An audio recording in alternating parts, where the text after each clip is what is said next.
नमस्कार. मी प्राजक्ता ठुबे, सहाय्यक प्राध्यापक राज्यशास्त्र विभाग, new arts commerce science college Ahmednagar. Savitribai Phule Pune विद्यापीठाच्या लोकशाही, इलेक्शन्स अँड गव्हर्नन्स या एक्स्ट्रा क्रेडिट कोर्सच्या लोकशाही या मॉड्यूलमधील दुसऱ्या व्हिडिओमध्ये आपण लोकशाही आणखी खोलात समजून घेणार आहोत. लोकशाही म्हटलं की आपल्या डोळ्यासमोर तिचे राजकीय स्वरूप उभे राहते, ज्यामध्ये शासनाला राज्यकारभाराची सत्ता लोकांकडून प्रत्यक्ष किंवा अप्रत्यक्ष पद्धतीने प्राप्त होते. या व्हिडिओमध्ये आपण लोकशाहीच्या प्रकारांची, प्रारूपांची, वैशिष्ट्यांची, तिच्यासमोरच्या आव्हानांची आणि आणखी अनेक गोष्टींची चर्चा करणार आहोत. आता प्रकार आणि प्रारूप यात फरक काय?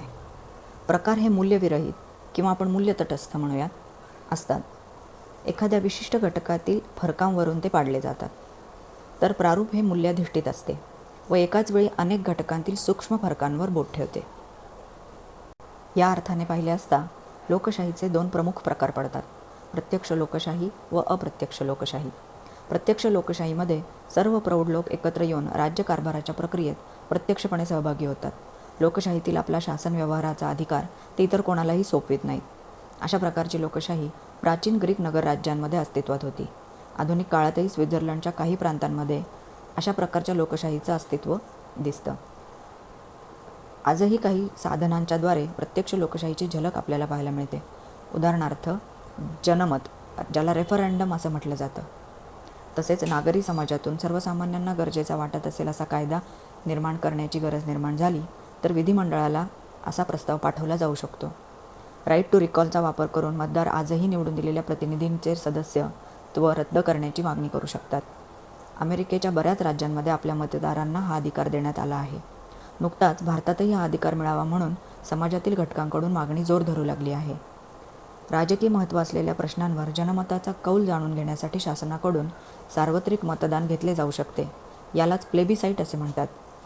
उदाहरणार्थ भारत-पाकिस्तान फाळणीवेळी गुजरातमधील जुनागढ येथील नागरिकांना त्यांना भारतात राहायचे की पाकिस्तानमध्ये याकरता अशा प्रकारचे मतदान घेण्यात आले होते.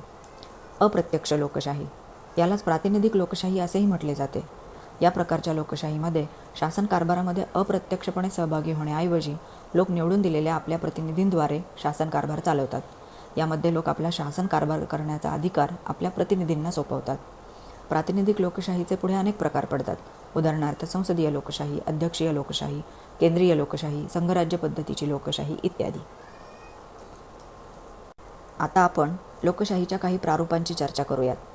मी अगोदर म्हटल्याप्रमाणे प्रारूपे ही मूल्याधिष्ठित असतात, त्यामुळे त्यांच्या मूल्यव्यवस्थेचे प्रतिनिधित्व ही प्रारूपं करतात. अभिजात लोकशाहीचे प्रारूप हे आदर्श मूल्यांवर आधारलेले दिसते. प्राचीन ग्रीसमधील अथेन्समध्ये सुमारे 2500 वर्षांपूर्वी या प्रारूपाचा प्रारंभ झालेला आपणास पाहायला मिळतो. यामध्ये सर्व नागरिकांना समानता, स्वातंत्र्य तसेच कायदा आणि न्यायाचा आदर होता. कायद्याचं राज्य, कायद्यासमोर समानता या आधुनिक लोकशाहीच्या मूल्यांची सुरुवात आपल्याला या प्रारूपामध्ये पाहायला मिळते. ॲरिस्टॉटलने स्वातंत्र्य, न्याय, लोकांचं सार्वभौमत्व या 3 वैशिष्ट्यांना प्राधान्य दिल्याचं दिसतं. ॲरिस्टॉटलच्या मते राज्य करण्याची संधी उपलब्ध नसणे म्हणजेच गुलामगिरीचे प्रतीक आहे. या प्रारूपावर काही टीकाही केली जातात. उदाहरणार्थ या प्रारूपातील नागरिक ही संकल्पना फार मर्यादित आहे. प्राचीन ग्रीकमध्ये स्त्रिया, गुलाम, स्थलांतरी लोक यांना नागरिक समजले जात नसे. म्हणूनच याला अभिजातांची हुकुमशाही असेही म्हटले गेले आहे. संरक्षणात्मक लोकशाहीचे प्रारूप, या प्रारूपाकडे मानवाधिकार आणि लोकांचे विशेषाधिकार यांचं संरक्षण करणारं प्रारूप म्हणून पाहिले जाते. 16व्या शतकाच्या उत्तरार्धात आणि 18व्या शतकाच्या उत्तरार्धात प्रामुख्याने या प्रारूपाचा विकास झाला. जॉन लॉक, अमेरिकन राज्यघटनेचे शिल्पकार असलेले जेम्स मॅडिसन, उपयुक्ततावादाचा सिद्धांत मांडलेले Jeremy Bentham, James mill, John Stuart Mill यांनी या प्रारूपाचे समर्थन केले आहे. त्यांच्या मते स्वातंत्र्य आणि संधी यांचं रक्षण करण्याची लोकशाही शासन व्यवस्थेची उपयोगिता अधोरेखित केली जाणे गरजेचे आहे. C.B. मॅकफर्सन यांच्या मते लोकशाहीचे सर्वात महत्त्वाचे कार्य म्हणजे नागरिकांचे हक्क आणि विशेषाधिकार यांचं संरक्षण करणं.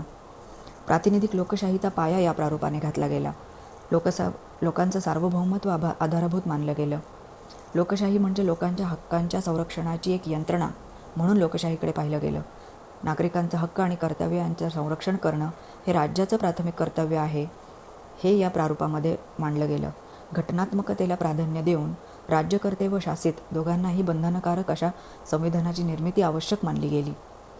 तसेच शासन संस्थेच्या कारभारावर लक्ष आणि नियंत्रण ठेवण्यामध्ये नागरी समाजाची भूमिका या प्रारूपामध्ये अधोरेखित केली गेली. शासन संस्थेचं स्पर्धात्मक स्वरूप या प्रारूपाचं मुख्य वैशिष्ट्य आहे. त्यामुळे मुक्त बाजारपेठेचा पुरस्कार या प्रारूपामध्ये केला गेला आणि किमान राज्याची संकल्पना मांडली गेली. या प्रारूपावर टीका करताना काही विचारवंत हे प्रारूप सर्वसमावेशक नसल्याची भूमिका मांडतात. यामध्ये सामाजिक न्याय प्रस्थापित करण्यासाठी राज्याची भूमिका दुर्लक्षित केलेली दिसते. कार्यप्रणालीधिष्ठित लोकशाही. शुम्पीटर यांनी आपल्या कॅपिटलिझम, सोशलिझम अँड डेमोक्रेसी या ग्रंथात लोकशाहीला कार्यप्रणालीचे स्वरूप असलेली एक व्यवस्था मानली आहे. त्यामध्ये ते असे मांडतात की राजकीय निर्णयाप्रत पोहोचण्याची ती एक संस्थात्मक व्यवस्था आहे. ती एक फक्त पद्धती या दृष्टीने लोकशाहीकडे या प्रारूपामध्ये बघितले जाते. लोकमताचा पाठिंबा मिळवण्यासाठी केलेला स्पर्धात्मक संघर्ष आणि त्यातून मिळवलेली अंतिम निर्णायक सत्ता हाच लोकशाहीचा खरा आशय आहे, असे शुम्पीटर मानतात. राजकारणी माणसाची पर्याप्त गुणवत्ता, राजकीय निर्णयांचं मर्यादित क्षेत्र, प्रभावी पण कार्यक्षम नोकरशाही, लोकशाही आत्मसंयमन आणि मतभेदांप्रतीची सहिष्णुता याचा उल्लेख शुम्पीटर यांनी करत लोकशाहीला फक्त एक कार्यप्रणाली सीमित एक व्यवस्था मानली आहे. उदारमतवादी लोकशाहीचे प्रारूप. या प्रारूपाचे पुरस्कर्ते शासनाच्या लोकनिर्वाचिततेपेक्षा नागरिकांना मुक्त व समान व्यक्ती या नात्याने मिळणाऱ्या पायाभूत स्वातंत्र्यांना अधिक महत्त्व दिले जाते. विचाराचं स्वातंत्र्य, आविष्काराचे स्वातंत्र्य, संघटन स्वातंत्र्य, धर्मस्वातंत्र्य, खाजगी मालमत्तेचं स्वातंत्र्य, मतदानाचा अधिकार, अटकेपासून व बंदिवासापासून संरक्षण, कायद्याचं अधिराज्य या गोष्टींवर उदारमतवादाचा कटाक्ष असतो. लोकांचे प्रतिनिधित्व करणाऱ्या सत्ता केंद्रांना अमर्याद सत्ता मिळून नागरिकांची स्वातंत्र्ये संकटात सापडू नयेत या दृष्टीने न्यायालयीन पुनर्विलोकन, नियंत्रण व संतुलनाची तरतूद, सत्ता विभाजनाचं तत्त्व यासारखी नियंत्रणे अंमलात आणण्यावर या प्रारूपामध्ये प्रामुख्याने भर दिला गेला आहे. सहभागाधिष्ठित लोकशाही. सहभागाधिष्ठित लोकशाहीच्या समर्थकांच्या मते व्यक्ती स्वातंत्र्याला संरक्षण मिळण्यापेक्षा लोकांना राजकारणात सहभागी होण्याची संधी जास्त प्रमाणात मिळणं अधिक महत्त्वाचं आहे. खरी लोकशाही नागरिकांच्या कृतिशील सहभागातूनच साकार होत असते. समकालीन लोकशाही राज्यव्यवस्था त्यांच्या नागरिकांना प्रत्यक्ष लोकशाहीच्या तुलनेत सहभागाच्या फारच कमी संधी उपलब्ध करून देते. त्यामुळे लोकांना राजकीय सहभागाचे मोल कळेनासे झाले आहे. आज मतदार वर्ग अनभिज्ञ आणि उदासीन दिसतो. मतदानाचं प्रमाण सगळीकडेच कमी होत चालले आहे. राजकीय क्षेत्रातील भ्रष्टाचाराचे प्रमाण भरमसाठ वाढले आहे आणि सार्वजनिक पदे धारण करणाऱ्यांमध्ये बेजबाबदारपणा खूप वाढला आहे. सहभागी लोकशाहीच्या पुरस्कर्त्यांच्या मते या सर्व गोष्टींसाठी आजच्या प्रातिनिधिक लोकशाहीचे स्वरूप कारणीभूत आहे. लोकांचा सहभाग वाढवण्याच्या दृष्टीने आधुनिक प्रसारमाध्यमांची मोलाची भूमिका या सहभाग प्रारूपाचे समर्थक मान्य करतात. लोकशाहीचं सर्वात महत्त्वाचं प्रारूप आहे विचारशील लोकशाही. विचारशील लोकशाहीचे समर्थक अशी भूमिका मांडतात की लोक एकमेकांशी युक्तिवाद करून, पुरावे सादर करून, मूल्यमापन मांडून आणि अनुनय करून तसेच एकमेकांना प्रभावित करून जोडले जात असतात. लोकांची मनं वळवणाऱ्या युक्तिवाद्यांच्या या प्रकाराच्या लोकशाहीतील राजकारणी सामूहिक राजकारणाला आकार देत असतात. राज्यातील सार्वजनिक उत्तरदायित्वाची जबाबदारी ज्या संस्थांवर असते त्यांना लोकजीवन प्रभावित करणाऱ्या सार्वजनिक मुद्द्यांवर चर्चा करण्यात प्रोत्साहित करावे असा आग्रह विचारशील लोकशाहीचे समर्थक धरतात. आता आपण लोकशाहीच्या विविध पैलूंची चर्चा करूयात. यामध्ये 3 महत्त्वाच्या पैलूंवर आपण लक्ष देणार आहोत: राजकीय लोकशाही, सामाजिक लोकशाही व आर्थिक लोकशाही. राजकीय लोकशाहीमध्ये लोकशाहीच्या राजकीय स्वरूपाकडे लक्ष देण्यात आले आहे. या प्रकारात लोक स्वतः प्रत्यक्षरित्या किंवा प्रतिनिधींद्वारे शासन कारभार चालवतात. यामध्ये प्रौढ नागरिकांना कुठल्याही भेदभावाव्यतिरिक्त समान अधिकार दिले जातात. शिवाय त्यांना मतदानाचा अधिकारही समानतेने मिळतो. निवडणुकीत उभे राहण्याचा अधिकार प्रत्येकाला मिळतो. वैधानिक मार्गाने शासन बदलण्याचा अधिकार या प्रकारात लोकांना मिळतो. राजकीय पक्षांची निर्मिती हा महत्त्वाचा मार्ग सत्ता निर्मितीचा मानला जातो. काही देशात राजकीय लोकशाहीचा अभाव दिसून येतो. साम्यवादी देशात आर्थिक लोकशाहीवर भर दिला जातो. त्यामुळे राजकीय लोकशाही मर्यादित होते. शासनाचं धोरण आणि कार्याबद्दल मत व्यक्त करण्याचं स्वातंत्र्य अशा प्रकारच्या व्यवस्थेमध्ये नसते. आर्थिक लोकशाही. आर्थिक लोकशाही हा राजकीय लोकशाहीचा पाया आहे. लोकशाही समाजवादात राजकीय आणि आर्थिक लोकशाहीला सारखंच महत्त्व देण्यात येते. राजकीय लोकशाही प्रस्थापित झाल्यानंतर आर्थिक लोकशाहीच्या स्थापनेवर भर दिला जातो. प्रत्येकाला अर्थार्जन करण्यासाठी आपला स्वतःचा विकास करण्याची समान संधी प्राप्त होणं म्हणजे आर्थिक लोकशाही होय. समाजवादी विचारवंतांच्या मते उत्पादनाची साधने समाजाच्या मालकीची असावीत. भांडवलशाही व्यवस्थेत उत्पादनाची साधने ही काहीच व्यक्तींच्या हातात केंद्रित झाल्यामुळे जनतेचे शोषण होते. त्यामुळे लोकांना आपला आर्थिक विकास करण्याची संधी प्राप्त होत नाही. अशा परिस्थितीत राजकीय लोकशाही अर्थहीन ठरते. त्यामुळे आर्थिक लोकशाही जोपर्यंत प्रस्थापित होत नाही तोपर्यंत राजकीय लोकशाही खऱ्या अर्थाने प्रस्थापित होऊ शकत नाही. या स्लाईडद्वारे आपण लोकशाहीची वैशिष्ट्ये जाणून घेऊया. लोकांचं राज्य. लोकांचं राज्य म्हणजेच लोकांकडून चालवले जाणारे शासन. यामध्ये अंतिम सत्ता किंवा सार्वभौमत्व हे लोकांचे असते. राजकीयदृष्ट्या तीच अखेरची सत्ता असते. लोक स्वतंत्र होणे, ते सक्षम होणे हे खरे लोकशाहीचे ध्येय असते. बहुमताचं शासन. राजकीय व्यवहार सुरळीत चालण्यासाठी, राजकीय स्थित्यंतर शांततामय पद्धतीने होण्यासाठी बहुमताचं शासन अतिशय आवश्यक असते. निवडणुकांच्या पद्धतीत प्रचलित असलेल्या प्रत्येक प्रकारचे काही फायदे आणि मर्यादा आहेत. मतदानाचा अधिकार हा सर्वांना मिळणे गरजेचे आहे. तथापि सर्वजण ते बजावतीलच असे नाही. त्याबाबत सक्ती करण्याबाबतही दुमत आढळते. त्यामुळे लोकशाही हे एक बहुमताचे शासन असते. लोकशाहीमध्ये व्यक्ती विकासाला प्रामुख्याने प्राधान्य दिले जाते. जनतेच्या सार्वभौमत्वाचा पुरस्कार करतानाच व्यक्तीचा विकास घडवून आणणे ही राज्याची प्राथमिक जबाबदारी असते. व्यक्तिवादी सिद्धांत राज्याच्या कोणत्याही हस्तक्षेपाला विरोध करतात. परंतु आधुनिक लोकशाहीमध्ये कल्याणकारी राज्याची व्यवस्था स्वीकारल्या गेल्यामुळे व्यक्तीच्या विकासात राज्याची भूमिका महत्त्वाची मानली जाते. व्यक्ती विकासासाठी व्यक्ती स्वातंत्र्यसुद्धा महत्त्वाचे ठरते. त्यामुळे J.S. मिलने म्हटल्याप्रमाणे व्यक्तीचे स्वसंबंध आणि समाजसंबंध यातील संतुलन राज्यव्यवस्थेने राखणे गरजेचे आहे. त्यामुळे व्यक्तिविकासासाठी व्यक्ती स्वातंत्र्य शासनाकडून याचे संरक्षण व्हावे असे लोकशाहीमध्ये अपेक्षित आहे. लोकांचा सहभाग. लोकशाहीमध्ये लोकांचा सहभाग वाढावा म्हणून शासन प्रक्रिया अधिकाधिक सहभागी करण्याकडे कल दिसून येतो आणि विकेंद्रीकरणातूनच हे शक्य होते. तसेच शासनाच्या रचनेत विभागीय नियंत्रणाचा वापर करून संतुलन निर्माण करण्याचा प्रयत्न केला जातो. महत्त्वाचं वैशिष्ट्य अधोरेखित करताना शासन हे जनतेला जबाबदार असते. संसदीय व अध्यक्षीय या दोन्ही पद्धतींमध्ये जनतेने निवडून दिलेले शासन हे अंतिमतः जनतेला उत्तरदायी असते व जबाबदार असते. या स्लाईडमध्ये आपण लोकशाही शासन व्यवस्थेच्या गुणांची चर्चा करणार आहोत. लोकशाही शासन व्यवस्था ही समता, स्वातंत्र्य आणि बंधुता या तत्वांना पोषक असते. या व्यवस्थेमध्ये व्यक्तीच्या प्रतिष्ठेला अत्यंत महत्त्व दिलेले आहे.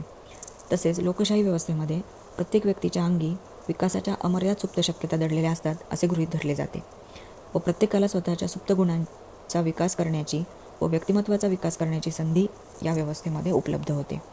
लोकशाही शासन प्रकारामध्ये सर्वांच्या हितसंबंधांचे संरक्षण होते. लोकशाही व्यवस्थेचे शासन हे सर्वांचे प्रतिनिधित्व करणारे शासन असल्यामुळे सर्वांच्या हितसंबंधांचे संरक्षण करण्याची जबाबदारी शासनाची असते. आधुनिक काळात लोकशाही शासन व्यवस्थांनी कल्याणकारी भूमिका स्वीकारली असून शासन व्यवस्था सामाजिक प्रगतीसाठी वचनबद्ध आहेत. त्यामुळे वेलफेअर स्टेट ही संकल्पना समाज कल्याणासाठी बंधनकारक अशी व्यवस्था मानली जाते. तसेच लोकशाहीमध्ये लोकमताला प्राधान्य दिले जाते. लोकमताला प्राधान्य देणारी ही शासन पद्धती कोणताही निर्णय घेताना, धोरण ठरवताना लोकमताचा विचार करते. याशिवाय विकेंद्रीकरण हाही लोकशाही शासन व्यवस्थेचा महत्त्वाचा गुण मानला जातो. या पद्धतीत सत्ता ही विविध पातळ्यांवर विविध घटकांमध्ये विभागली जाते आणि सत्ता विभागणीमुळे परस्पर समतोल आणि नियंत्रण साधले जाते. लोकशाही शासन पद्धतीमध्ये जनशक्ती श्रेष्ठ मानली जाते. कारण लोकशाही व्यवस्थेमध्ये सत्तेची अंतिम सूत्रे ही जनतेच्या हातात असतात. या पद्धतीत शासन निरंकुश बनण्याचा किंवा एकाधिकारशाहीने वागण्याचा प्रश्न उद्भवत नाही.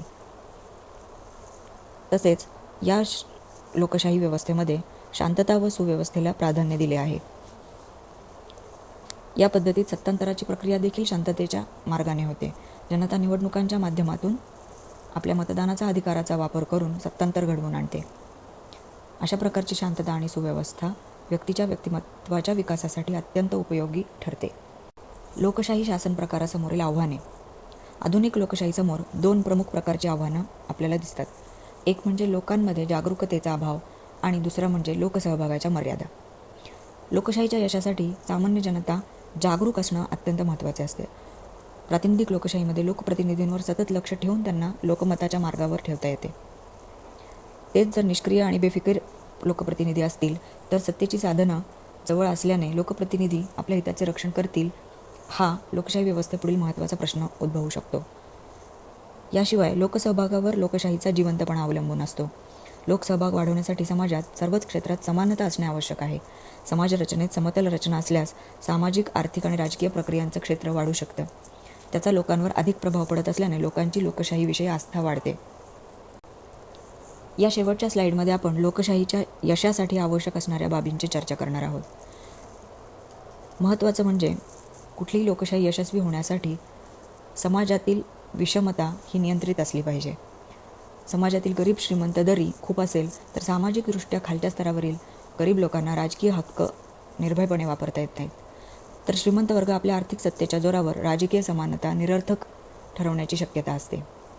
याशिवाय कुठल्याही लोकशाही व्यवस्थेच्या यशासाठी समाजात शिक्षणाचं प्रमाण किती आहे यावर ते यश अवलंबून असते. सर्वच पातळ्यांवरील समाजव्यापी आणि कार्यक्षम शिक्षण व्यवस्था ज्या देशात असेल त्या देशात लोकशाहीचे भवितव्य उज्ज्वल असते. तिसरी आणि महत्त्वाची आवश्यक बाब लोकशाहीच्या यशासाठी आहे ती म्हणजे विवेकपूर्ण लोकमत.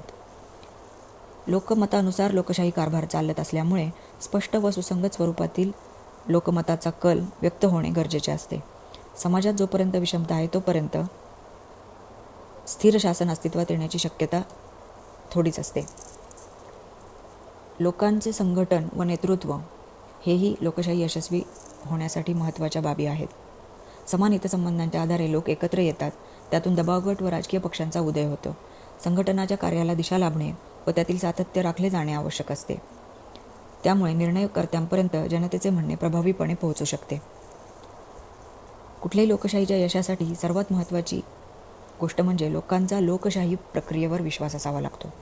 लोकशाहीच्या तत्वावर आणि कार्यपद्धतीवर जर लोकांचा विश्वास नसेल तर किरकोळ निमित्तानेही ते बेकायदेशीर मार्गाकडे वळण्यास प्रवृत्त होऊ शकतात. लोक वारंवार अशा मार्गाचा अवलंब करू लागले की राज्यकर्त्यांना दमनाचा मार्ग जवळ करण्यासाठी कारण मिळते व देशातील लोकशाहीचा अस्त होण्यास वेळ लागत नाही. म्हणूनच भारतातील सुजाण नागरिकांनी लोकशाहीवर दृढ विश्वास ठेवून ती यशस्वी करण्याचा प्रयत्न केला पाहिजे.